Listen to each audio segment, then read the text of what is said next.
Barka da zuwa ajin koyon karatu da rubutun Hausa na Mass Coaching Academy tare da ni online tutor. A yau za mu duba harufan Hausa. In an ce harufan Hausa ya haɗa da baƙi da kuma wasali, wato baƙi harafi ne, wasali ma harafi ne. Ga tilan harufa, wato harufa waɗanda suke ɗaiɗai. Kowane harafi zai zo tare da ƙaraminsa a kusa da shi. Ga su kamar haka: a, ba, ca, da, fa, ga, ha, i, ja, ka, la, ma, na, o, ra, sa,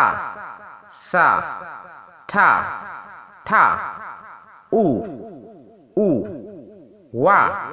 wa, ya, za. Waɗannan harufa idan aka duba su za a gan su ɗaiɗai ne, wato kowane harafi an goya shi ne da ƙaraminsa. Da babban harafi da ƙarami duka ana furta su daidai ne, duka abu ɗaya ne, kawai dai wannan a ce babban harafi, wannan kuma a ce ƙaramin harafi. Saboda haka gashi nan aka goya kowanne da babba da ƙarami. Yanzu za mu duba harufa masu lanƙwasa. Waɗannan harufa suna da lanƙwasa ne. Ga su kamar haka: ɗa,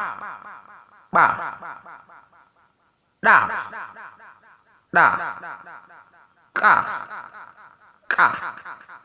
Duka waɗannan idan aka duba za a ga suna da lanƙwasa a samansu, su ma ga babban nan ga kuma ƙarami a kusa da shi. Yanzu kuma za mu duba tagon harufa, wato harufa masu bibiyu, waɗanda suke zuwa bibiyu. Su kuma ga su kamar haka: ai,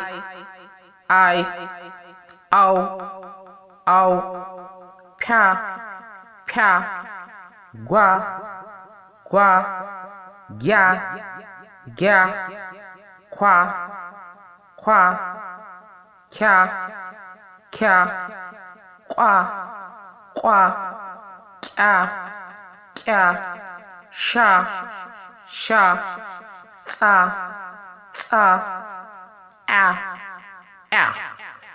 waɗannan harufa su kuma idan aka duba za a gansu suna zuwa bibiyu ne, haka ake karanta su kuma.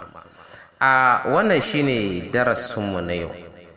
Sannan muna ƙara sanar da ɗalibai masu sha'awar kaucewa matsala ta kasa yin tafin da yin rubutun Hausa, da cewar ajujuwanmu na Hausa a buɗe suke. Cikin ɗan lokaci kaɗan za ka koyi yadda ake rubutun Hausa da kuma karanta rubutun Hausa. Wannan shine darasinmu na yau, sai kuma mun haɗu a wani darasi.